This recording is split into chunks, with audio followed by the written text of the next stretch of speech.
자리에 편하게 앉으시기 바랍니다. 성부와 성자와 성령의 이름으로 말씀드립니다. 오늘 하나님께서 저와 여러분들이 마련하신 잔치에 오신 것을 예수님의 이름으로 환영합니다. 오늘 이 예배 가운데 하나님의 크신 은총이 우리 모두 가운데 충만하기를 간절히 기원합니다. 저희가 전래 독서라는 걸 저희가 하고 있는데요. 3년을 거쳐가지고 매년 이렇게 반복되는 성경 구절을 가지고 저희가 예배를 드리도록 그렇게 구성이 되어 있습니다. 올해는 세 번째 해여가지고요. 가나 다, 영어로는 A, B, C 해가지고 세 번째라는 의미예요. 다해를 저희가 보내고 있는데 저희 올해는 누가복음을 읽고 있습니다. 누가복음은 마르코복음과 마태복음과 함께 공관복음으로 불리고 있는데요. 같은 관점으로 예수님을 소개하고 있다는 의미입니다. 그래서 이 세 권의 책은 예수님께서 갈릴리 지역에서 세례를 받으시고 사역을 하시다가 많은 사람들을 만나시고 점점 예루살렘을 향해서 나아가시는 여정으로 예수님의 사역을 소개합니다. 그래서 잘 아시는 것처럼 예루살렘에서 예수님께서 십자가에 달려 순환하시고 죽으시고 부활하신 이야기를 사람들에게 전하는 구조를 비슷하게 가지고 있습니다. 마르코복음은 굉장히 빠른 전개를 특징으로 한다면 마테오복음은 구약의 예언의 말씀, 하나님께서 예언을 통해서 약속하신 구세주가 바로 예수님이라는 것을 보여주고 있습니다. 누가복음의 특징 중에 하나는 가난하고 소외된 사람들, 오늘날로 말하면 사회적 약자들에게 예수님이 복음을 전하시는 그런 특징을 보여주고 있습니다. 그래서 저희가 쭉 누가복음을 생각해보면 대립절부터 성탄절을 지나서 이제 예수님의 사역이 점점 거의 정점을 향해서 가고 있는 시점입니다. 그래서 잠깐 제가 이렇게 정리를 좀 해드리는 거예요. 오늘 읽은 14장과 15장이 지나면 이제 예수님의 여정이 예루살렘을 향한 여정으로 본격적으로 시작이 되게 됩니다. 그러니까 누가는 오늘 우리에게 예수님의 여정을 쭉 따라오는 우리들에게 잠깐 멈춰서 예수님의 복음의 의미가 무엇인지를 한번 생각해 보기를 14장과 15장에서 14장 오늘 어떻게 시작했죠? 어느 안식일에 예수님께서 바리사파의 한 지도자의 집에 들어가 음식을 잡수시게 되었다. 그러니까 바리사파 사람이 초대한 자리에서 식사를 하시게 됐다는 거예요. 15장은 저희가 계속 앞으로 읽어나가게 될 텐데요. 이렇게 시작합니다. 세리들과 죄인들이 모두 예수의 말씀을 들으려고 모여들었다. 이것을 본 바리사파 사람들과 율법학자들은 저 사람은 죄인들을 환영하고 그들과 함께 음식까지 나누고 있구나. 그러니까 뭐예요? 이 14장과 15장에서 예수님 만나시는 주체가 다르잖아요. 그죠? 14장에는 바리사파 사람들 어때요? 예수님을 반대하고 예수님을 미워하는 사람과 식사하시는 장면에서 예수님이 하시는 말씀과 근데 이 바리사파 사람들이 정말 인간 취급하지 않는 죄인들과 세리들과 어울려서 또 잔치를 여시는 예수님의 모습이 함께 나오면서 우리에게 잠깐 예수님이 정말 강조하고 싶어 하시는 복음의 핵심이 무엇인가를 우리에게 들려주고 계시다는 거예요. 단순히 잔치라고 하는 가서 에티켓을 어떻게 해야 되고 잔치에서 뭘 어떻게 해야 된다 이런 차원이 아니라 누가복음은 다시 한번 예수님이 하시고자 하는 사역과 말씀의 중심이 무엇인지를 이 두 사건을 이 함께 놓음으로 인해서 우리에게 보여주고 있습니다. 그래서 우리는 몇 주 동안 이 14장과 15장을 읽게 될 텐데요. 다시 한번 예수님을 통해서 드러나는 복음의 핵심은 무엇인가 라는 것을 우리가 몇 주 동안 함께 살펴보게 될 것입니다. 먼저 우리가 오늘 말씀을 이해하기 위해서 바리사파 사람은 도대체 누구인가 라는 것을 우리가 좀 알아야 돼요. 많이 들어보셨죠? 바리사파 사람들. 이 사람들은 유다인들이 제국에 의해서 통치를 받다가 식민생활을 하다가 독립을 할 때 등장했어요. 그래서 각 마을마다 회당을 짓고 마치 우리나라로 하자면 각 도시에 가면 뭐가 있어요? 향교가 있잖아요. 향교의 목적이 뭐예요? 유교를 잘 지켜가지고 제사를 잘 지내게 하고 유교의 성인들을 위한 제사를 드리는 곳이에요. 그러니까 그런 기능을 하는 것이 뭐라고 생각하시냐면 회당이라고 생각하시면 돼요. 회당에서 율법을 가르치고 사람들에게 하나님의 말씀을 통해서 거룩한 백성으로 살아야 된다라고 하는, 우리나라는 지방의 양반들이라고 생각하시면 돼요. 그러면 대비되는 게 어디 있어요? 우리나라의 수도 서울에 궁전이 있고, 그렇잖아요. 궁궐이 있고, 거기서 일하는, 몇 대째 일하는 귀족들이 있을 거 아니에요. 똑같은 양반이지만 그런 사람들이 성경에서 누구예요? 사두가이파. 쉽게 생각하면 그렇게 생각하시면 되니까 이 바리새파 사람들은 사두가이파 사람들하고도 경쟁 관계예요. 정치적 권력을 누가 차지할 것인가 라고 하는 것. 그래서 이 로마가 처음으로 유대 지역을 기원전 63년에 로마의 장군 폼페이스라고 하는 장군이 여기를 점령하러 군대를 이끌고 와요. 근데 그 당시에는 이 유대 왕국하고 사두가이파랑 굉장히 친했거든요. 바리새파는 경쟁 상대였고, 그래서 바리새파 사람이 뭘 했냐면 예루살렘 성전문을 열고 로마 제국 군대들이 들어오게 했어요. 결탁을 해가지고 힘을 모아가지고 상대편을 없애려고 한 거죠. 그래서 이 바리새파 사람들이 율법과 하느님 나라를 이야기하지만 이런 이야기들이 계속 역사적인 이들의 추구하는 방향을 보면 뭐냐면 권력을 쟁취하는 거예요. 높은 자리를 차지하는 거예요. 사람들을 자기들의 명령에 움직이게 하는 거예요. 그래서 그런 사람들을 오늘 보여주는 게 뭐예요? 잔치에 갔는데 서로 높은 자리를 차지하려고 다투고 있잖아요. 그러니까 예수님이 보시기에 바리새파 사람들이 입으로는 거룩함을 얘기하고 율법을 얘기하지만 그 중심에 있는 건 뭐예요? 로마 제국 사람들과 다를 게 하나도 없는 거예요. 사두가파 사람도 마찬가지예요. 성전에서 제사를 진행하고 거룩한 일을 하지만 둘이 맨날 뭐 때문에 다퉈요? 누가 더 높은 자리를 차지해야 되느냐. 그들의 마음의 중심에 뭐가 있는 거예요? 세상을 향한 권력과 탐욕이 중심을 차지하고 있는 거예요. 그러니까 그들의 시선으로 보면 사람들이 어떻게 평가되는 거예요?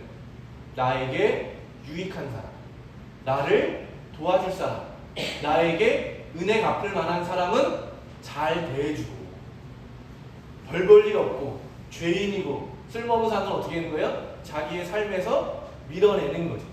그러니까 이런 게 바리새파 사람들이 갖고 있는 삶의 양식이기 때문에 예수님은 잔치 안에서, 잔치라는 게 뭐예요? 여러분, 잔치에서 차별받으면 그거가 서러운 일이 없잖아요. 잔치에서 맛있게 먹고 있는데 당신은 A급이 아니기 때문에 저쪽 가셔서 남은 음식 드십시오 이렇게 하면 정말 기분 나쁘잖아요. 근데 그런 일들이 비일비재했다는 거예요. 로마 시대의 잔치는요, 비즈니스의 자리예요. 자기에게 뭔가를 줄 만한 사람을 잘 대접하는 거예요. 대놓고 뇌물을 주는 거예요. 대놓고 대접해 주는 거예요. 거기서 잘 얻어먹은 사람이 아 좋다, 그 다음에 자기 집에 부르게 되는 거예요. 그런 사회적 관계가 형성이 되어서 힘을 갖게 되고 정치적인 지위를 얻게 되는 게 로마 제국이었어요. 그러니까 예수님이 잔치에서 높은 데에 가려 하지 말고 낮은 곳으로 가라고 하는데 핵심은 뭐냐면 너의 중심에 무엇이 있느냐, 너의 중심에 하느님을 믿고 신뢰하는 마음이 있느냐, 아니면 권력과 힘을 지향하는 것이 있느냐. 그러에 따라서 사람을 바라보는 관점이 너무나도 달라지게 되는 거죠. 그 예수님이 그래서 바리새파 사람들이 계속 말하는 거예요. 위선자들아, 말로만 그러지 말고 옆에 있는 형제 자매들을 좀 사랑해라. 미워하지 말고 평가해서 별 볼 일 없다 무시하지 말고 제발 좀 사랑해라. 그래서 예수님이 하신 말씀이 뭐예요? 너희들이 무시하는 저 죄인들과 세리들도 하느님의 거룩한 자녀들이다. 저 병든 여인도 아브라함의 자손이다. 그러니까 이 바리새파 사람들이 자기들이 가르치는 가르침과 정반대로 가르치면서 자기들의 속을 뒤집는 게 누구예요? 예수님인 거죠. 자기들이 율법이라고 하는 거룩한 것을 가지고 사람들을 가르치는 건데 자기들이 높은 자리만 차지하는 사람으로 이야기를 하니까 예수님과는 도저히 함께 할 수가 없는 거죠. 성경을 보면 예수님의 적으로 나오는 사람들이 바리새파 사람들, 사두가이파 사람들, 율법학자들이에요. 근데 제가 설명 간단하게 드렸지만 이들은 서로 친한 관계가 아니에요. 서로 다투는 관계, 경쟁 관계에 있는 사람들인데 공통적으로 적이 누군 거예요? 예수님. 왜 그러겠어요? 이 세 사람은 방향은 다르지만 추구하는 건 뭐예요? 권력의 꼭대기를 가고 싶은 거예요. 근데 예수님이 뭐라 그래요? 야, 부질없는데 에너지 쓰지 말고, 부질없는데 힘 쓰지 말고, 진짜 힘써야 할 곳, 낮은 곳으로 가서 하느님의 사랑을 나눠라. 돈 그게 뭐 대단한 거냐? 명예 그게 뭐 대단한 거냐? 권력 그게 뭐 대단한 거냐? 성서가 가르치는 돈, 명예, 권력은 뭐라고 말해요? 하루아침에 사라져버릴 안개와도 같은 거. 그런데 왜 그것을 따르는가? 하느님의 사랑을 전하지 못하느냐. 오늘 우리가 계속해서 14장과 15장의 이야기를 이해하기 위해서는 바로 이런 배경들을 이해하시게 된다면 왜 예수님께서 높은 자리에 가지 말고 낮은 자리로 가라고 말씀하셨는지 그 의미를 우리가 알 수 있는 것입니다. 잔치를 여는 사람이 하는 일 중에 중요한 일은 뭐냐면요, 누가 중요한 사람인지를 주인이 정하게 돼 있어요. 그래서 좌석 배치가 딱 되어 있는데 1번으로 제일 중요한 사람이 어디에 앉는지를 누구나 다 알고 있는 거예요. 그러니까 어떻게든 거기에 앉으려고 하는 사람이 앉아봤자 주인이 자기에게 더 많은 이득을 주는 사람이 있고 더 권력이 센 사람이 오면 어떻게 하겠어요? 거기는 당신 자리가 아닙니다 라고 말한다는 게 실제 있었던 일인 거예요. 그런데 그러니까 사람들이 예수님이 바리새파들이 뭐라고 했냐면 너희는 모든 일을 남에게 보이기 위해서 한다. 남에게 인정받기 위해서, 남에게 좀 더 그럴듯한 사람으로 사회적 지위를 올리기 위해서 하는데, 예수님이 낮은 자리에 가라고 한 데 있는 숨겨진 말은 뭐예요? 하느님은 알고 계신다. 너가 어떤 사람인지, 얼마나 중요한 사람인지는 세상 사람들의 판단과 평가로 이루어지는 것이 아니라 하느님께서 아시는 것이 더 중요하다. 헬리나 왕의 신부님은 그래서 우리 믿는 그리스도교 신앙인의 출발점을 이야기하는데 그 출발점이 바로 예수님이 세례받은 자리. 그래서 우리 모두가 세례받는다는 거예요. 그냥 그리스도교의 입문 과정으로 세례를 단순히 어떤 의식으로 받는 것이 아니라 우리 모두는 예수님이 세례받은 자리에 서셨을 때 하느님이 하늘을 여시고 뭐라고 말씀하셨죠? 이는 내 사랑하는 아들, 딸, 내 마음에 드는 자녀이다. 이 말씀을 듣는 자리에서 우리는 시작해야 된다는 거예요. 그러니까 세상 사람들은 가난하다고 말할지라도, 세상 사람들은 지식도 없고 별볼이 없고 무식하다고 이야기하더라도, 세상 사람들은 권력이 하나도 없다고 말하고 우리를 무시할지라도 우리의 정체성은 뭐라는 거예요? 하느님의 자녀이다. 그런데 바리새파 사람들은 뭐라고 얘기하는 거예요? 나는 하나님의 자녀이면서 세상에서 가장 인정받는 사람으로 살아갈 것이다. 그런데 예수님 보기에는 뭐예요? 하느님의 말씀을 정말 중요하게 여긴다면 낮은 자리에 가서 앉아 있더라도 부끄러울 일이 아니고 거기에 있다고 무시당할 일이 아니고 내 정체성은 하느님의 자녀라고 하는 그 마음으로 살아가는 것과 다른 사람들의 평가를 잘 받기 위해서 꾸준히 자기의 삶을 거기에 맞춰가는 삶은 같이 갈 수 있는 삶이 아니라는 것을 오늘 저와 여러분에게 말씀해주고 계시는 것입니다. 성서는 우리에게 잔치를 통해서 14장과 15장의 잔치를 통해서 두 가지 길을 보여주는 거예요. 세상을 만족시키며 높은 자리에 앉는 길, 하느님이 아신다는 믿음을 가지고 낮은 자리라도 만족하며 부족함 없는 길. 저와 여러분에게 성서는 이 두 길 가운데 어디를 갈 것인가를 오늘 예배 가운데 묻고 있는 것입니다. 너가 가고자 하는 길이 어느 길인가? 예수님은 자신을 끝까지 낮추셔서 하느님의 사랑이 무엇인지를 드러내 보이시기 위해서 자기 자신을 우리 모두를 위해서, 세상을 위해서 아낌없이 내어주시는 낮아지는 길로 가셨다. 세상적 가치를 따를 것인가, 그리스도를 따를 것인가, 오늘 예배를 드리고 있는 우리에게 주님께서 묻고 계십니다. 베드로전서 1장 21절 25절의 말씀입니다. 여러분은 바로 이 그리스도로 말미암아 그분을 죽은 자들 가운데서 살리시고 그분에게 영광을 주신 하느님을 믿고 하나님께 희망을 두게 되었습니다. 여러분은 진리에 복종함으로써 마음이 깨끗해져서 꾸밈 없이 형제를 사랑할 수 있게 되었으니 중심으로 열렬히 서로 사랑하십시오. 여러분은 새로 난 사람입니다.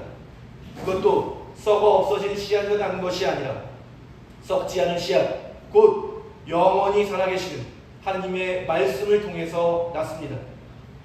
모든 인간은 풀과 같고 인간의 영광은 풀의 꽃과 같다. 풀은 마르고 꽃은 떨어지지만 주님의 말씀은 영원히 살아있다. 여러분에게 전해진 복음이 바로 이 말씀입니다. 아멘. 바로 예수님께서는 저와 여러분을 썩어 없어질 그저 풀과 풀의 꽃과 같은 것을 바라는 인생에서 영원한 것을 추구하는 변치 않는 하나님의 자녀가 되는 곳으로 우리를 불러주셨다는 것입니다. 그리고 지금도 도와주셔서 우리가 하나님께 희망을 두고 살아가게 될 때 우리가 서로 사랑하며 살아갈 수 있는 사랑의 길로 인도해 주실 줄로 믿습니다. 갈라디아서 1장의 말씀입니다. 사람은 무엇을 심든지 자기가 심은 것을 그대로 거둘 것입니다. 자기 육체에 심는 사람은 육체에게서 멸망을 거두겠지만 성령에 심는 사람은 성령으로부터 영원한 생명을 거둡니다. 낙심하지 말고 꾸준히 선을 행합시다. 꾸준히 계속하노라면 거둘 때가 올 것입니다. 그러므로 기회 있을 때마다 모든 사람에게 선을 행합시다. 믿는 식구들에게는 더욱 그렇게 해야 합니다. 아멘. 사도 바울로가 끊임없이 예수 그리스도의 복음을 사람들에게 전할 때 다른 걸 이야기하지 않는 거죠. 우리는 예수 그리스도의 죽음으로 인해서 그분이 이 땅에 오셔서 우리에게 보여주신 참된 복음의 길을 깨달은 사람들이 아니냐, 우리는 그것을 붙잡은 사람들이 아니냐. 그러니 세상 사람들의 평가와 세상 사람들의 비난과 세상 사람들의 미움을 두려워하지 말자. 우리는 하느님을 두려워하며 살아야 합니다. 그것이 바로 오늘 누가복음이 전해주고 있는 잔치에서 일어나는 사건의 내용인 것입니다. 여러분, 여러분의 자리는 어디입니까? 지금 우리 교회에 이렇게 잔치를 열었는데 우리 안에 죄인이 들어와야 되고 아직 예수님을 알지 못하는 사람이 들어왔을 때 우리가 사랑으로 그들에게 예수님이 어떤 분이신지, 예수님의 말씀이 무엇인지를 보여줄 수 있다고 믿습니다. 그렇게 될 때 이 잔치가 정말 모든 사람들이 함께 참여하는 천국의 잔치가 될 것이고 생명을 나누는 잔치가 될 것이고 모든 사람이 기뻐하는 그런 기쁨의 잔치가 될 줄로 믿습니다. 오늘 시간 자신을 낮추셔서 우리를 구원하시는 예수 그리스도를 모시는 은총의 시간이 되시기를 간절히 소망합니다. 아멘. 우리가 따르는 길은 세상적인 길이 아니라 영원한 생명이시고 진리이시며 참된 목자이신 예수 그리스도만을 믿고 바라고 따르는 여러분이 되시기를 간절히 소망합니다. 아멘. 성부와 성자와 성령의 이름으로 말씀드렸습니다. 아멘.